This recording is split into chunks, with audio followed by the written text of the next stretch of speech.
Basicamente, a gente tem aí um começo de turno, né, por assim dizer, um começo de caminhada, quando pela primeira vez eu li que em 2016, numa reportagem, que em mais da metade dos municípios brasileiros sequer existia um candidato negro ao cargo de prefeito.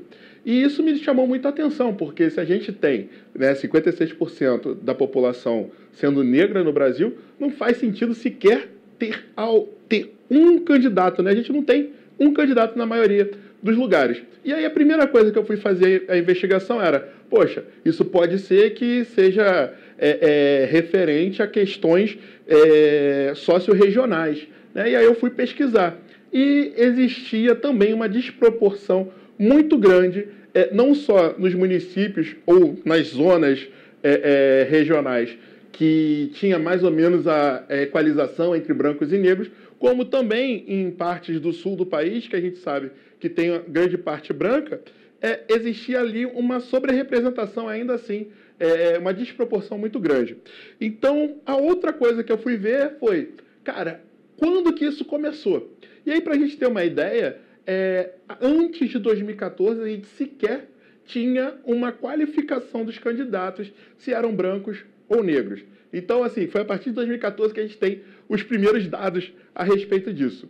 E a outra coisa que eu falei foi, olha, se o problema não é regional, né, então deve ser alguma coisa com relação às categorias de cargos eletivos. E foi aí que eu fui verificando, né? Quanto mais alto era o cargo eletivo para o qual se concorria, menos negros a gente tinha. E qual é a diferença específica de concorrência entre um cargo e outro? Basicamente, o dinheiro investido na campanha. E aí tudo faz sentido.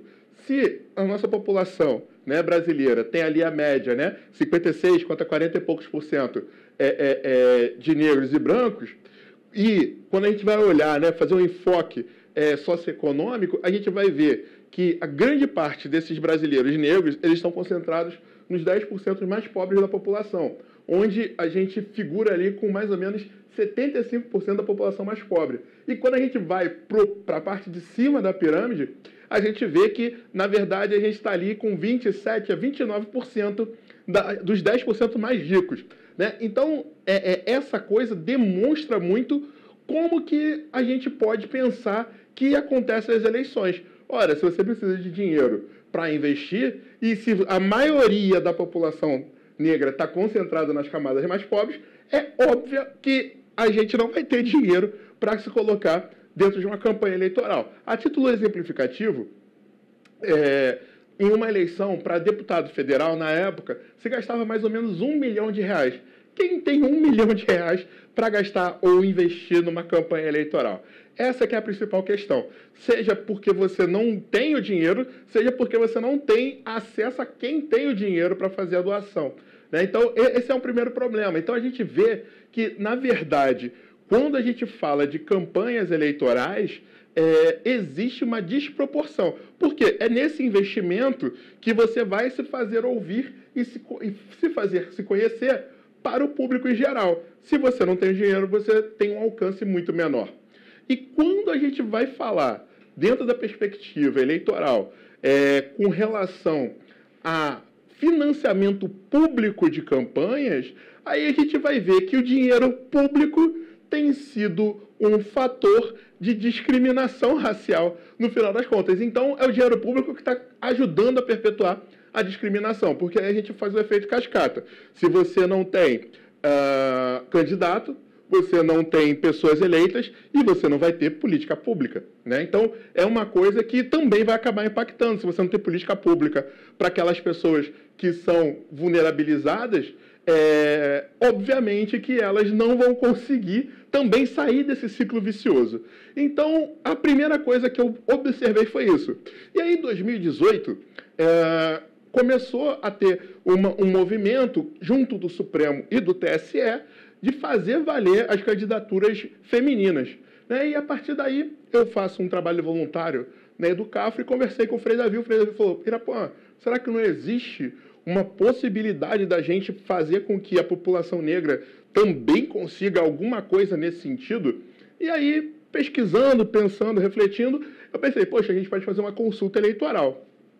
Foi quando eu elaborei a consulta eleitoral, que tinha mais ou menos 16 congressistas entre deputados e senadores.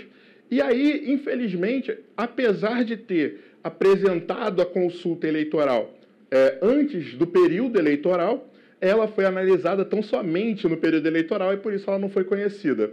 E a gente deixou quieto até que em 2019 eu tive a oportunidade de ir ao TSE e falar a respeito das candidaturas negras, especificamente das mulheres negras.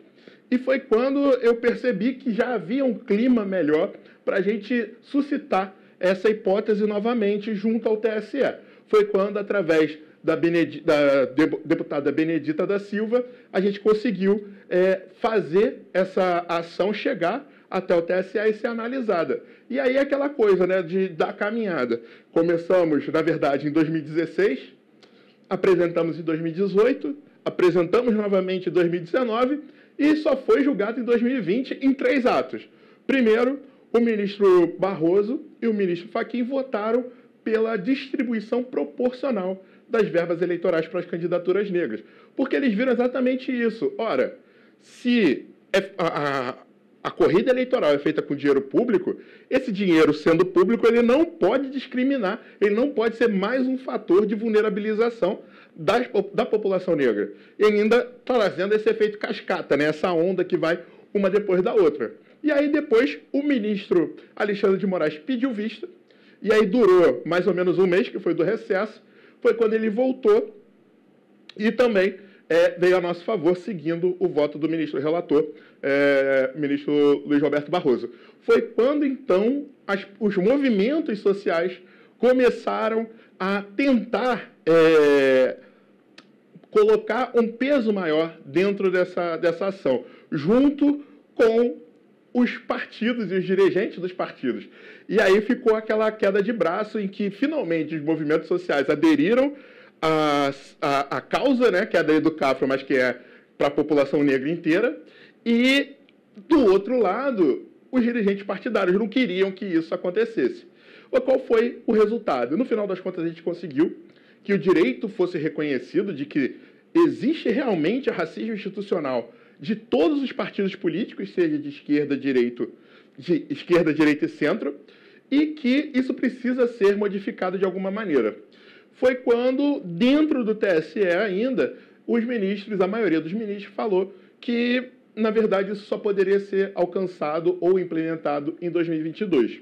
E, por conta disso, a gente ingressou também, novamente, na Justiça. A gente foi com uma DPF junto ao Supremo Tribunal Federal, que caiu na relatoria do ministro Lewandowski, que deu a liminar e foi referendada por 10-1. Né? Então, a gente conseguiu implementar isso ainda em 2020, sob o argumento de que, ora, se existe uma inconstitucionalidade aqui, perpetuar isso não faz o menor sentido. É perpetuar uma inconstitucionalidade. Então, a partir daí, a gente conseguiu fazer isso ser implementado ainda para 2020. Mas isso aí vários partidos reclamaram, aquela coisa toda, que estava muito em cima, só que a gente está falando aqui de junho, julho e agosto. Né? Então, ainda teria um tempo para isso ser implementado.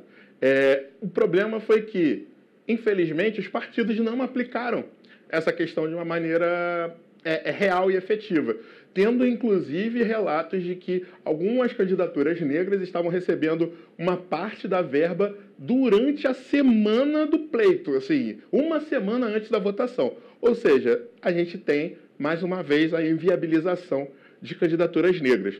Mas não paramos por aí. Felizmente, todo esse debate que a gente conseguiu ter desde junho fez com que a sociedade olhasse para essa questão e que reparasse também em candidaturas antirracistas.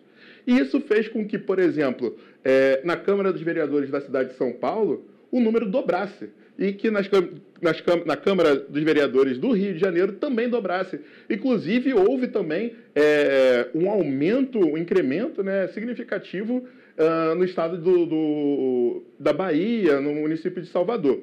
Então, quando a gente vai falar a respeito disso, a gente vê que não foi necessariamente pela implementação do caso, mas sim pela movimentação social que isso se deu, pelo debate que isso causou, a ponto de conseguirmos ampliar e avançar no tema. O problema é que essa questão também houve uma espécie de vingança, né, por parte do Congresso, em que, na reforma eleitoral, eles fizeram aquilo que o pessoal chama de backlash, né, que é esse retorno do chicote quando uma instituição avança muito em determinados temas. E foi nesse sentido que, na reforma eleitoral, ainda em trâmite no Congresso, os deputados e senadores eles começaram a verificar possibilidades de limitar a atuação dos ministros do TSE. E não ficaram por aí.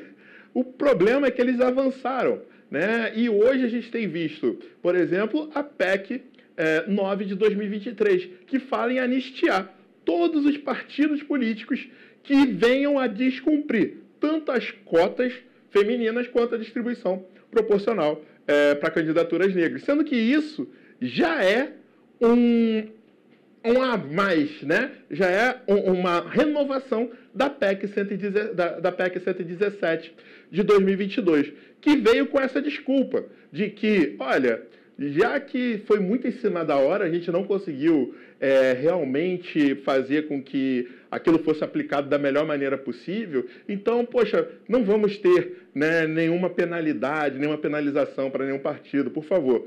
E aí, todo mundo se reuniu, passou. Sendo que agora voltou falando que em 2022 ainda não tinha também tempo para esse tipo de coisa. E, ora, a gente viu que em 2020 houve uma grande resistência por parte dos partidos políticos e seus dirigentes para implementar isso. Fizeram pressão em cima dos ministros do TSE, fizeram pressão em cima dos ministros do Supremo, fizeram várias reuniões, enfim. E agora todo mundo se reuniu para continuar nessa cadeia de impunidade, né? A gente falava muito em 2022 sobre a formação de uma frente ampla. Só que a gente conseguiu fazer isso em 2023, que foi uma frente ampla juntando esquerda, centro e direita em desfavor da população negra e das mulheres, né? Então a gente conseguiu aí uma frente ampla que não era aquela que a gente imaginava. Conseguimos uma frente ampla machista e racista. Mas a gente também não pode ficar parado quando a gente está falando sobre isso, né? Porque isso, no final das contas, vem trazendo um problema que já está anunciado desde o ano passado, né, de 2022, quando os partidos já estavam anunciando que não colocariam as verbas proporcionais, as verbas que se destinariam para as minorias, para proveito de candidatos que são brancos, homens e ricos, né? E aí, o que acontece? Já em agosto do ano passado, já tinha isso, mostrando que 40% das verbas já não estavam sendo colocadas por partidos X, Y, Z. O que acaba trazendo a questão da impunidade novamente. Não foi uma coisa que houve de maneira urgente e que tomou todo mundo de surpresa.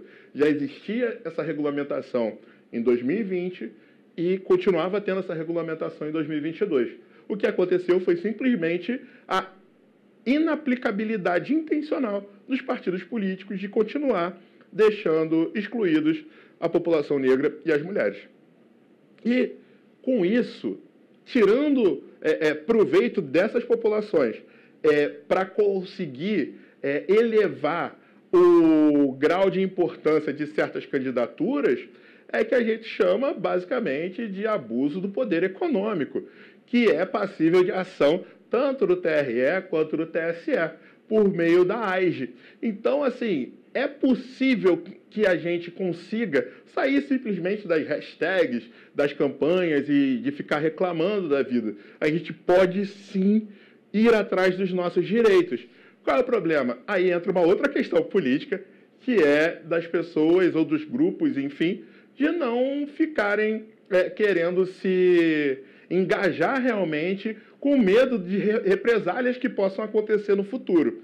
E aí a gente se pergunta, até onde você está imbuído do seu princípio, da sua luta, para que isso realmente venha a acontecer?